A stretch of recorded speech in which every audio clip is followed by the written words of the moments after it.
సికింద్రాబాద్. ఈరోజు మనకి రాధిక గారు మాయ అనే సబ్జెక్ట్ తెలియచేస్తారు. ఈ సబ్జెక్ట్‌కి ముందుగా చిన్న అనౌన్స్‌మెంట్ అండి. మీకు ప్రతిరోజు అనౌన్స్ చేస్తున్నాము. Foundation course in Telugu online అని. అది రేపటి నుంచి మనకి స్టార్ట్ అవుతుంది. రేపు ఉదయం 6 గంటలకు మనకి స్టార్ట్ అవుతుంది. అలాగే రేపు ఈవినింగ్ కూడా 7కి స్టార్ట్ అవుతుంది. మనకి జాయిన్ అయిన వాళ్ళందరూ కూడా మార్నింగ్ బ్యాచ్‌లో కానీ, ఈవినింగ్ బ్యాచ్ కానీ ఎవరైనా వాళ్ళ కన్వీనియంట్ బట్టి జాయిన్ అవ్వచ్చు. సుఖినో భవంతు. ఈరోజు మనకి సబ్జెక్ట్ తెలియాల్సిన రాధిక గారి గురించి చిరు పరిచయము. రాధిక గారు విజయవాడ వాస్తవ్యులు. వారు ఆచార్య నాగార్జున యూనివర్సిటీలో పీజీ డిప్లొమా వాళ్ళకి, ఎంఎస్సీ వాళ్ళకి కూడా యోగా క్లాసెస్ కండక్ట్ చేస్తున్నారు. ఇవే కాకుండా యోగా హెచ్ఓడిగా కూడా చేస్తున్నారు. ఇవే కాకుండా విజయవాడ వాగు Veeranjaneya sky trust sub centre కూడా పడమట్లో స్టార్ట్ చేసి అక్కడ ఎంతో మందికి స్కై సిస్టమ్ నేర్పిస్తూ ఫౌండేషన్ కోర్సెస్ గాను, అసిస్టెంట్ ప్రొఫెసర్స్ ట్రైనీగా కూడా వారిని తీర్చిదిద్దుతున్నారు. ఈ విధంగా స్కై సిస్టమ్ కి వినలేని సేవలు అందిస్తున్నారు. ఈ రోజు మనకి మాయా అనే సబ్జెక్ట్ తెలియచేస్తారు. ఓవర్ టు రాధిక గారు. సుఖినో భవంతు మేడం. సుఖినో లోకా సమస్తాః సుఖినో భవంతు, సర్వే జనాః సుఖినో భవంతు. ఈరోజు నాకు ఈ కార్యక్రమానికి అవకాశం ఇచ్చినటువంటి ఆంధ్రప్రదేశ్ కోఆర్డినేటర్ అరుణబాబు గారికి, అలానే వనజామూర్తి గారికి, ఆర్గనైజర్స్ కి అందరికీ కూడా హృదయపూర్వకంగా ధన్యవాదాలు తెలియజేస్తూ సుఖినో భవంతు. మహర్షి ఆశీస్సులతోటి ఈరోజు ఈ కార్యక్రమాన్ని స్టార్ట్ చేద్దాం. ఈరోజు మనం తెలుసుకోబోయేటటువంటి కాన్సెప్ట్ మాయ, ఇల్యూషన్.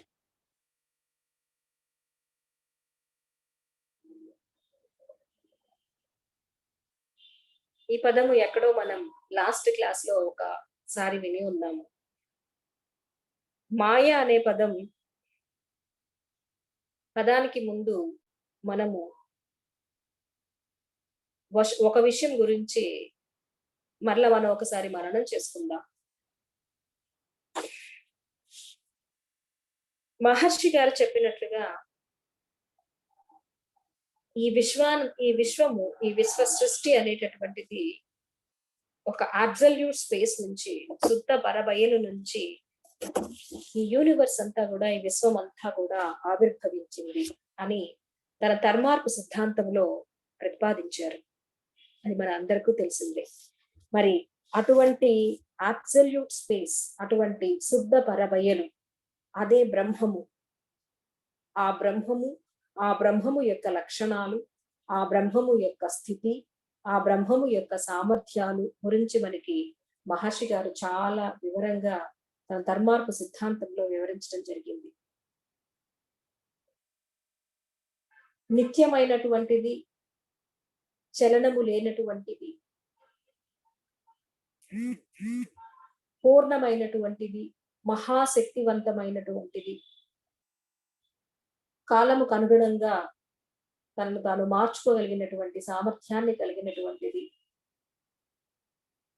అనేక రకాలైనటువంటి పరివర్తనలు కల్పించేసేటటువంటి సామర్థ్యాన్ని కలిగినటువంటిది, కార్యకారణానికి అనుగుణంగా ఈ విశ్వాన్ని పరిపాలిస్తూ ఉన్నటువంటి ఆ బ్రహ్మము గురించి మనకి అనేక విషయాలు ఇంతకు ముందు క్లాసులో మనం తెలుసుకున్నాం. బ్రహ్మము అంటే ఏంటి, బ్రహ్మము యొక్క లక్షణాలు ఏంటి, మరి ఆ బ్రహ్మము సృష్టించినటువంటి ఆ బ్రహ్మముకున్న లక్షణాన్ని మనం మనసులో జ్ఞాపకం పెట్టుకొని ఉంటే, మరి ఆ యొక్క లక్షణాలతోటి ఈ ప్రకృతిని, ఈ శక్తిని, అదే మనము కాంత శక్తి అంటున్నాం, ఒక పవర్ అంటున్నాం, ఒక శక్తి అంటున్నాం, అదే ప్రకృతి అంటున్నాం. సాంఖ్యములో చెప్పుకుంటే అదే ప్రకృతి, ఆ బ్రహ్మమే పురుషుడు. చైతన్యము పదార్థం, చైతన్యము కంటికి కనపడదు, కానీ అదే ఆధారము ఈ ప్రకృతికి. అలానే ఇక్కడ మనకు కల్పిస్తున్నటువంటి ఈ సృష్టి అంతా కూడా మన జ్ఞానేంద్రియాలకు కనిపిస్తూ ఉన్నాయి. దృశ్యాలన్నీ కూడా మనం చూస్తూ ఉన్నాం, కళ్ళతో చూస్తూ ఉన్నాం. ఈ యొక్క యూనివర్స్ లో, విశ్వంలో జరిగేటటువంటి ప్రతి ఒక్క మార్పు కూడా మనకి కనిపిస్తూ ఉంది. విశ్వము నుంచి వచ్చినటువంటి ప్రకృతి, ఈ ప్రకృతి ఆ శక్తి, ప్రకృతి అంటే శక్తి, శక్తి స్వరూపిణి. ఆ శక్తి అదే మ్యాగ్నెటిజం. ఆ మ్యాగ్నెటిజం, ఆ శక్తి తన యొక్క సామర్థ్యానికి అనుగుణంగా అనేక రకాలుగా మార్పులు చెందుతూ అనేక రకాల ఆబ్జెక్ట్స్ గా విస్తరించి వ్యాపించి ఉంది. ఈ విశ్వం అంతా వ్యాపించి ఉంది. మన కంటికి కనిపించేటటువంటి ఈ దృశ్యంకమే కాకుండా మన జ్ఞానేంద్రియాలు చూడనటువంటి స్థితి కూడా చాలా అగమ్య గోచరంగా, మన కంటికి కనపడకుండా అనంతంగా ఉన్నటువంటి ఎన్నో గెలాక్సీస్, ఎన్నో పాలపుంతలు, ఇవన్నీ కూడా ఎన్నో ఉన్నాయి మనకి విశ్వంలో. మరి ఇవన్నిటికీ కూడా ఆధారమైనటువంటిది ఆ శక్తి, ఆ ప్రకృతి. ఇవన్నీ కూడా వీటిలో మనం గమనించాల్సింది ఏంటి అంటే, ఇందాక మనం అనుకున్నాం, ఆ శక్తి ఆధారంగా విశ్వం ఏం చేసుకుంటుంది అంటే మార్పు చెందుతూ ఉంది. ఒకప్పుడు కనిపించిన రూపము కాలము గడిచే కొలది అనేక మార్పులకు గురి అయ్యి ఇప్పుడున్న రూపాన్ని సంతరించుకుంది. ఫర్ ఎగ్జాంపుల్ మనం తీసుకుందాం, ఆ ఆబ్జెక్ట్ లో ఒక ఆబ్జెక్టే మనం.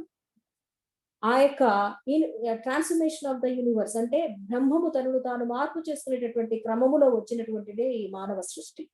అక్కడ నుంచి వచ్చినటువంటిదే అనేక రకాలైనటువంటివి మనకి తన్మార్పు సిద్ధాంతంలో తెలుసు.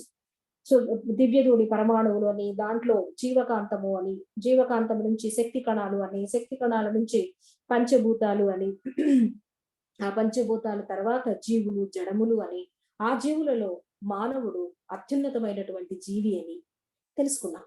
ఇప్పుడు మన గురించి మనం మాట్లాడుకుంటున్నాం కాబట్టి ఈ మనము అనేటటువంటి ఒక మెటీరియలిస్టిక్ కాన్సెప్ట్, ఒక ఫిజికల్ బాడీ, కంటికి కనిపించేటటువంటి, స్థూలంగా కనిపించేటటువంటి ఒక ఆకారం కలిగినటువంటి ఈ జీవి, ఈ ఆబ్జెక్ట్స్, ఈ వస్తువులు, ఈ పదార్థాలు ఇప్పుడున్నట్లే కాలం గడిచే కొద్దీ ఉంటాయా? మన జీవితాన్ని, మానవ జీవితాన్ని గమనించుకుందాం. మనము పుట్టినప్పుడు ఎట్లా ఉన్నాం, కాలము గడిచే కొలది, వయసు పెరుగుతున్న కొలది అనేక రకాలైనటువంటి మ్యూటేషన్స్, పరివర్తనలు వస్తున్నాయి. పెరుగుతున్నాం, యువకుడవుతున్నాం, తర్వాత గృహస్థాశ్రమంలోకి వెళ్ళిపోతున్నాం, మిడిల్ ఏజ్ వచ్చేస్తుంది, ఆ తర్వాత వృద్ధాప్యం వస్తుంది, ఆ తర్వాత విచ్ఛిన్నం అయిపోతుంది. ఇక్కడ మనం మన కంటికి కనిపిస్తున్నటువంటి, ప్రకృతిలో కనిపిస్తున్నటువంటి ప్రతిదీ కూడా శాశ్వతమా అంటే ఏది శాశ్వతము కాదండి. కాలానికి అనుగుణంగా అది మార్పు పొందుతూ ఉంది. మరి ఈ జ్ఞానాన్ని అంతా కూడా మనకి వేదాద్రి మహర్షి గారు బ్రహ్మ జ్ఞానము అనేటటువంటి ఒక అద్భుతమైనటువంటి సబ్జెక్ట్ ని మనకి అందించారు. బ్రహ్మం అంటే ఏంటి, బ్రహ్మం యొక్క సృష్టి ఏంటి, ఆ సృష్టి యొక్క క్రమం ఏమిటి, అది ఎట్లా జరుగుతుంది, ఏ ప్యాటర్న్, ప్రెసిషన్, రెగ్యులారిటీ ప్రకారం విశ్వంలో మార్పులు జరిగితే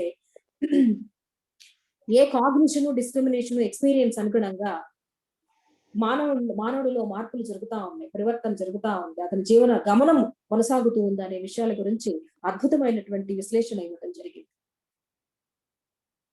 అంటే ఇదంతా కూడా ప్రకృతి నియమం ప్రకారం జరుగుతా ఉంది. ఏది మన కంటికి, మన జ్ఞానేంద్రియాలు, మన సెన్సరీ పర్సెప్షన్స్ చూసేటటువంటివి ఏవి కూడా శాశ్వతము కాదు. మరి ఆ విషయాన్నే ఒక్కసారి నేను అంటే ఈ విశ్వమంతా బ్రహ్మమయమే, ఈ విశ్వమంతా వ్యాపించి ఉంది శుద్ధ పరబయ్యలే అనేటటువంటి విషయాన్ని తెలుసుకోలేనటువంటి మానవుడు, మనకైతే మహర్షి ఇచ్చారండి, మహర్షి చెప్పారండి, బ్రహ్మజ్ఞానం ఇదే, బ్రహ్మమయ్య, అంతా బ్రహ్మమేను, డివైన్ పార్టికల్సే, అందరూ బ్రహ్మస్వరూపులే, లోపల అంతర్లీనంగా బ్రహ్మ పదార్థము ఉంది, అది ఎప్పటికీ మారనిది, అదే సత్యమైనది, నిత్యమైనది, ఎటువంటి మార్పు లేనటువంటిది, పారదర్శకమైనటువంటి ద్రవము, అది ఎక్కడికైనా వెళ్తుంది అనేటటువంటిది చెప్పారు. మరి అటువంటి జ్ఞానము తెలియనటువంటి మహానుభావులు ఎందరో వ్యక్తులు మరి ఈ కనిపించేటటువంటి ప్రకృతి మాయలో పడిపోయి ఇదే నిత్యం అనుకొని, ఇదే సత్యం అనుకొని, చివరికి తనలో ఉన్నటువంటి ఆ బ్రహ్మస్థితిని, ఆ కాన్షియస్నెస్, ఆ జ్ఞానాన్ని కోల్పోయి ఆ బ్రహ్మాన్ని తెలుసుకోలేకుండా ఉన్నారు. ఎందరో మహానుభావులు ఎన్నో ప్రాచీనమైన గ్రంథాలలో, వేదాల నుంచి, ఉపనిషత్తుల నుంచి, ఇప్పుడున్నటువంటి మహర్షి వరకు కూడా చాలా విషయాలు ఇదే విషయాన్ని వ్యక్తీకరిస్తూ ఉన్నాయి.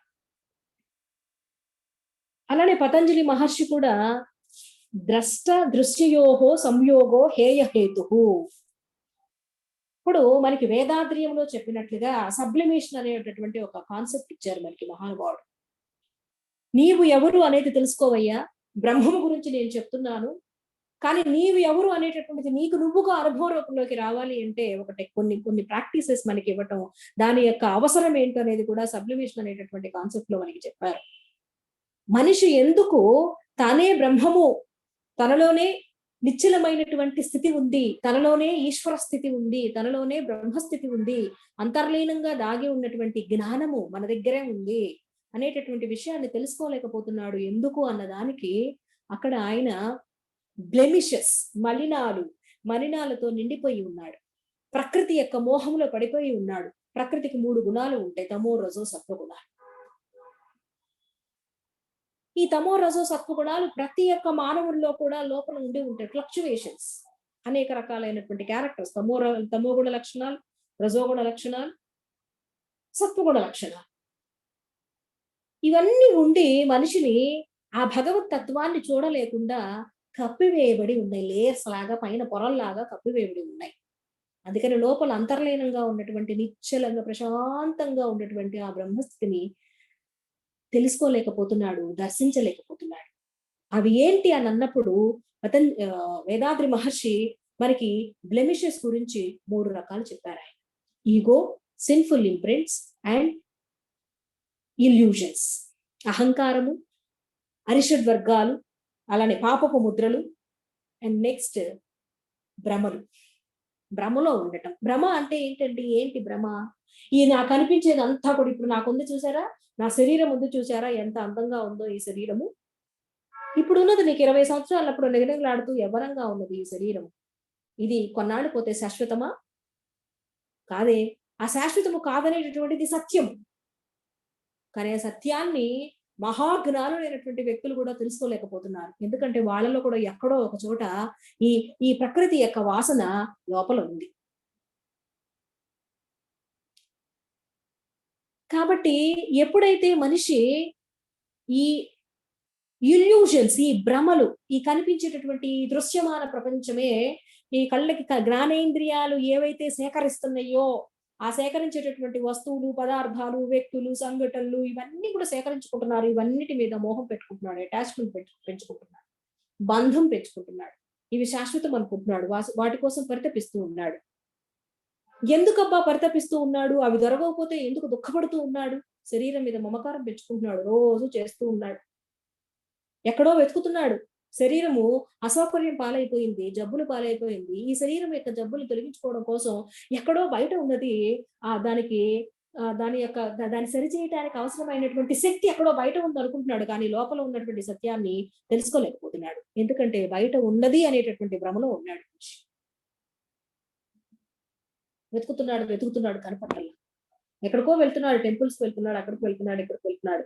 కానీ లోపల ఉన్నది అనే సత్యాన్ని స్పష్టంగా చెప్పినటువంటి మహర్షి గారి ఫిలాసఫీ నరనరాన జీవించుకున్నప్పుడు మనిషి ఎందుకు అభినివేశం ఉంటుంది, ప్రాణము మీద భయం ఎందుకు ఉంటుంది? ఉండదు.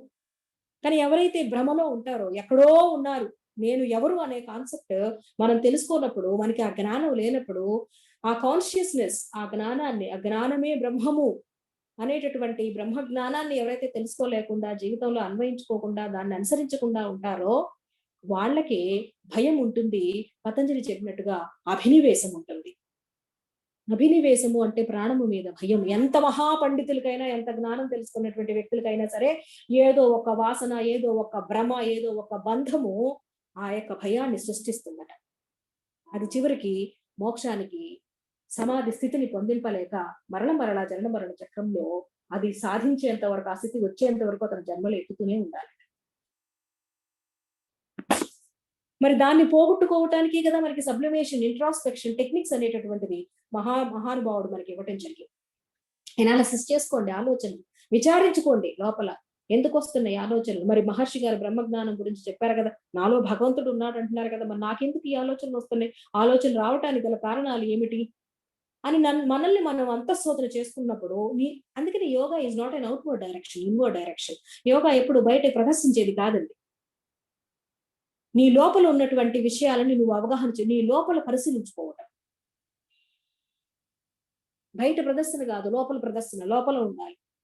లోపల ఉన్నటువంటి ఆ విశ్వాన్ని బయట ఎట్లాగైతే మనం జ్ఞానేంద్రియాలతో చూస్తున్నామో, ఈ చక్షులతో చూస్తున్నామో, అంతరేంద్రియాలతో లోపల ఉన్నటువంటి ప్రపంచాన్ని గమనించుకోవడం ఈజ్ యోగా. నువ్వు చేస్తూ ఉంటే ఎక్కడో ఉండడు భగవంతుడు నీ లోపలే కొంతకాలానికి. అది కూడా ఊరకనే 2 రోజులు చేసేసి 3 రోజులు చేసి ఇదంతా ఒట్టిదే అని కొట్టిపారవేయటం కాదండి. సతు దీర్ఘకాల నైరంతర్య సత్కార సేవితో దృఢభూమిహి అని చెప్పాడు పతంజలి. తను నిరంతరం సాధన చెయ్యాలి, అనుష్ఠానం చేస్తూ ఉండాలి. మరి అంత కఠినమైనటువంటి పతంజలి మహర్షి ఇచ్చిన సాధనలు మనం చేయలేము కాబట్టి, మహర్షి గారు ఇచ్చినటువంటి సాధనలు, బ్రహ్మజ్ఞానం నిరంతరం మనం మననం చేసుకుంటా ఉంటే ఆ మాయ పొరలు అన్ని కూడా నిదానంగా టెక్నిక్స్ ద్వారా తొలగిపోతూ ఉంటాయి మనిషికి. ఆ ఇల్యూషన్స్, ఆ భ్రమల నుండి, ఆ సెన్సరీ, ఆ జ్ఞానేంద్రియాలు, కళ్ళు, ముక్కు, చెవులు, చర్మము, నాలుగు ద్వారా తీసుకున్న సమాచారం మొత్తము కూడా ఇదంతా కూడా శాశ్వతము కాదు, అశాశ్వతమే. కంటికి కనిపించే బిడ్డలు గాని అదే అహంకార స్థితి. అహంకారం ఎందుకు వచ్చిందండి? భ్రమ నుంచి అహంకారం వస్తుందండి. ఆ ఆ ఆ భ్రమ ఎందుకు వచ్చిందమ్మా అంటే అవిద్య. జ్ఞానం లేదు నీకు, రైట్ నాలెడ్జ్ తెలియదు, ప్యూర్ కాన్షియస్నెస్ గురించి నీకు తెలియదు, శుద్ధమైనటువంటి పరబయలు గురించినటువంటి విశేషాలు నీకు తెలియవు కాబట్టి నువ్వు అజ్ఞానంలో జీవిస్తూ ఉన్నావు.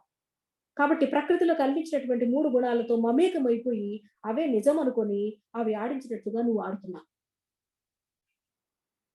అవి దొరకకపోతే, ఈ ప్రపంచంలో ఉన్న వస్తువులు దొరకకపోతే బాధ, దుఃఖము, క్లేశము, చింతలు, కోరికలు పెట్టుకుంటున్నావు, ఆలోచనలు విస్తృతంగమైనటువంటి నీ యొక్క ఈ ప్రాపంచిక విషయాలకు సంబంధించినటువంటి ఆలోచనల్ని రిపీట్ చేసుకుంటూ వాటి మీద కోరికలను పెంచుకొని అవి తీరకపోతే కోపము, ఆ కోపం వల్ల చింతలు, రకరకాలైనటువంటి జీవితంలో ఎన్నో రకాలైనటువంటి బాధల్ని, దుఃఖాలని అనుభవిస్తూ చివరికి ఆ బ్రహ్మస్థితిని చేరుకోలేకపోతున్నాం, ఆ డివైన్ స్టేట్ ని చేరుకోలేకపోతున్నాం. మరి ఇదంతా ఏంటి? ఇది మాయ. ఈ మాయను తొలగించుకోవాలంటే నువ్వు చక్కగా సులభమైనటువంటి మార్గాలు ఇచ్చారు. ఇచ్చినప్పుడు మనిషి ఎట్లా ఉంటాడు? అది చేస్తూ ఉంటే, ఆ జ్ఞానం తెలుసుకుంటూ ఉంటే, ఆ సిచ్యువేషన్ వచ్చినప్పుడు మనిషి మన జీవితంలో కొన్ని సంఘటనలు ఎందుకు ఎదురవుతూ ఉంటాయండి? ఇంత తెలిసినప్పటికీ, ఇంత జ్ఞానం తెలిసినప్పటికీ ప్రతి ఒక్క వ్యక్తికి అన్ని సుఖాలు, అన్ని దుఃఖాలు, మనం అనుకుంటున్నటువంటి సుఖాలు గాని, దుఃఖాలు గాని, అమ్మ చూడండి మహానుభావుడు ఉన్నారు, అతని మహాజ్ఞాని, అతనికి అన్ని తెలుసు, అయినప్పటికీ అతనికి ఎందుకు వచ్చిందండి ఈ దుఃఖము? ఎందుకు వచ్చిందని మనం అనుకుంటున్నాం దుఃఖం అని. ఆయన అనుకోవట్లేదు దుఃఖం అని. అది కర్మ రూపేణ వచ్చిందని ఆయన అనుకుని హాయిగా సంతోషంగా ఉంటున్నారు. వాళ్ళకి మహర్షికి ఎందుకు వచ్చిందండి, వీళ్ళకి ఎందుకు వచ్చిందండి?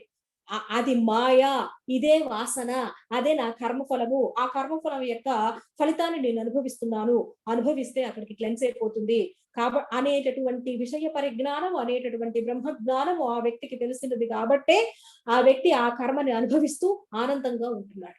కానీ మనము ఆ జ్ఞానం తెలియదు కాబట్టి అయ్యో ఆయన బాధపడుతున్నాడు, అయ్యో ఆయన శరీరం అట్లా సృష్టించిపోతుంది, నాకు ఇట్లా బాధ వచ్చింది అని మన గురించి మనం బాధపడుతున్నాం. ఎదుటి వ్యక్తి విషయాలను కూడా, సంఘటనలు కూడా, పరిస్థితులను కూడా గమనించి మనం బాధపడుతున్నాం, దుఃఖపడుతున్నాం. ఇక్కడ ఈ ప్రపంచంలో ఏది శాశ్వతము కాదండి. మన కంటికి కనిపించే దృశ్యమాన ప్రపంచము మొత్తము కూడా అశాశ్వతమే. ఇక్కడ ఉన్నటువంటి బంధాలు అశాశ్వతమే, ఇక్కడ ఉన్నటువంటి సంపదలు అశాశ్వతమే. ఇవన్నీ ఎందుకు మనం శాశ్వతం అనుకున్నామంటే, మనకి పైన ఈ భ్రమ, ఈ మాయ అనేటటువంటిది కప్పివేసి ఈ ప్రకృతి భ్రమలో పడిపోయాము. 3 లేయర్స్, ఈ తమో, రజో, సత్వ కూడా క్యారెక్టర్స్ ఎప్పుడైతే పైకి ఆ పురుషోత్తములకు, అశుద్ధ పరబయలకి పైన లేయర్స్ గా ఉన్నాయో, ఇవన్నీ కూడా ఈ ప్రపంచంలో ఉన్నటువంటి విషయాల పట్ల మోహాన్ని పెంపొందింప చేసుకొని తద్వారా దుఃఖాన్ని పెంపొందింప చేస్తున్నాయి. సెన్సరీ పర్సెప్షన్ లో ఈ జ్ఞానేంద్రియాల ద్వారా చూసేది ప్రతిదీ కూడా సత్యమే అనుకుని కనుక అనుకున్నావా నువ్వు పరధ్యానంలో ఉన్నట్లు. ఆ పరధ్యానంలో ఉన్న వ్యక్తికి నీ లోపల ఉన్నటువంటి ఆ పరబ్రహ్మ స్థితి, ఆ భగవ స్థితి, ఆ శుద్ధ పరబయలు మన కంటికి కనపడదు. దాని వలన అది కనిపించినంత కాలం నీవు ఎవరు అని తెలుసుకోనంత వరకు శాంతి ఉండదు, మోక్షం ఉండదు. మరి ఎట్లాగండి ఇట్లా జీవించటం బాగానే చెప్తున్నారు మీరు, బ్రహ్మజ్ఞానం అంటున్నారు, అదంటున్నారంటే ఇది ఇప్పుడు మనం అనుకునేటటువంటి 10 నిమిషాల్లోనో ఇట్లా వచ్చేది కాదండి. సాధన చేయి. నిరంతరం దానికి సంబంధించినటువంటి విషయాలని, ఆ బ్రహ్మజ్ఞానానికి, ఆ కాన్షియస్‌నెస్‌కి, ఆ సుత్తపర బయలుకి, ఆ భగవత్ స్థితికి సంబంధించినటువంటి విషయాలని నిరంతరంగా వింటూ ఉండు, చదువుతూ ఉండు అవకాశం ఉంటే. దానికి సంబంధించినటువంటి ఎలాంటి జీవన విధానము మహర్షి గారు మనకి చెప్పారో, ఆ ఇల్యూజన్స్‌ని, ఆ భ్రమ నుంచి బయట పడటానికి, మనలో ఉన్నటువంటి అంతర్లీనంగా దాగి ఉన్నటువంటి ఆ భగవత్ స్వరూపాన్ని, ఆ భగవత్ స్థితిని తెలుసుకోవటానికి అవసరమైనటువంటి జ్ఞానాన్ని ఆయన ఇచ్చారో, ఆ యొక్క ఇన్ఫర్మేషన్ నిరంతరం నెమరవేసుకుంటూ ఉండాలి. మననం చేసుకుంటూ ఉండాలి. చేసుకుంటూ ఉంటే మనకి ఒక ధైర్యం వస్తుంది.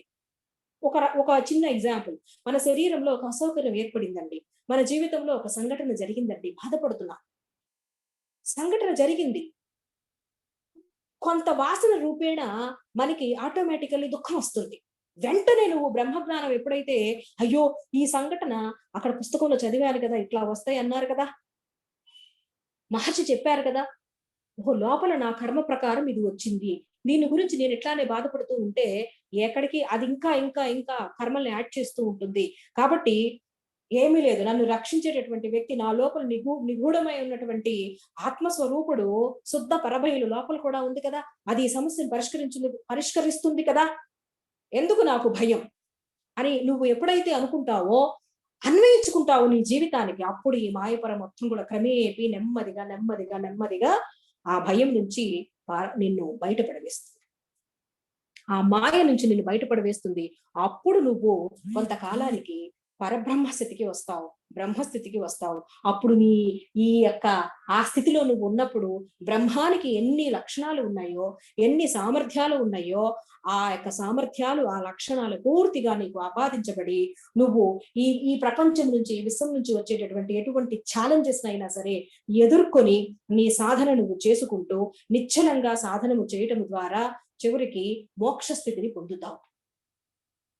కాబట్టి మరికి ఈ మాయని తొలగించుకోవటానికి, ఈ పైన కప్పివేసి ఉన్నటువంటి మాయ పొరలని తొలగించుకుంటే గాని, జ్ఞానము తెలుసుకుంటే గాని ఆలోచన విశ్లేషణ స్టార్ట్ అవ్వదు. అందుకనే మహర్షి అద్భుతంగా రూపొందించి ఇచ్చారు. నేను ఎంత చెప్పినా నాకు తక్కువగానే అనిపిస్తూ ఉంటుందండి. ఈ ప్రపంచంలో సంఘటనలు చూస్తూ ఉంటున్నాం. ఎంతమంది ఎన్ని చెప్పినా సరే, ఇంత సులభంగా ఈయన ఒక పక్కన బ్రహ్మజ్ఞానం చెప్తున్నారు. ఒక పక్కన ఇంట్రాస్పెక్షన్ చేయించుకుంటున్నారు. ఈ ఇంట్రాస్పెక్షన్ చేసుకోవటానికి అవసరమైనటువంటి శక్తిని పెంపొందింప చేసుకోవడానికి కాయకల్ప ప్రక్రియలని, మిర్రర్ గేజింగ్ అని, ల్యాంప్ గేజింగ్ అని, ఫిజికల్ ఎక్సర్సైజెస్ అని ఇవన్నీ ఇస్తున్నారు. శక్తిని పెంచుకుంటూ సాధన చేస్తూ ఒక పక్కన సాధన అంటే మెడిటేషన్, ధ్యానము అనేటటువంటి సాధనలు చేస్తూ ఒక పక్కన శక్తిని ఇస్తున్నారు ధ్యానం చేసుకోవటానికి. ధ్యానం చేయడం ద్వారా ఆలోచనలు కామ్ డౌన్ అవుతా ఉన్నాయి. చక్కనైనటువంటి విశ్లేషణ వస్తూ ఉంది. మరొక పక్క నుంచి ఇంట్రాస్పెక్షన్ జరుగుతా ఉంది. ఓహో! అసలైన జీవన విధానం ఎట్లాగా, నాకు ఇట్లా వస్తున్నాయి, ఈ కోరికలు అనాలిసిస్ చేసుకుంటూ ఉంటున్నారు.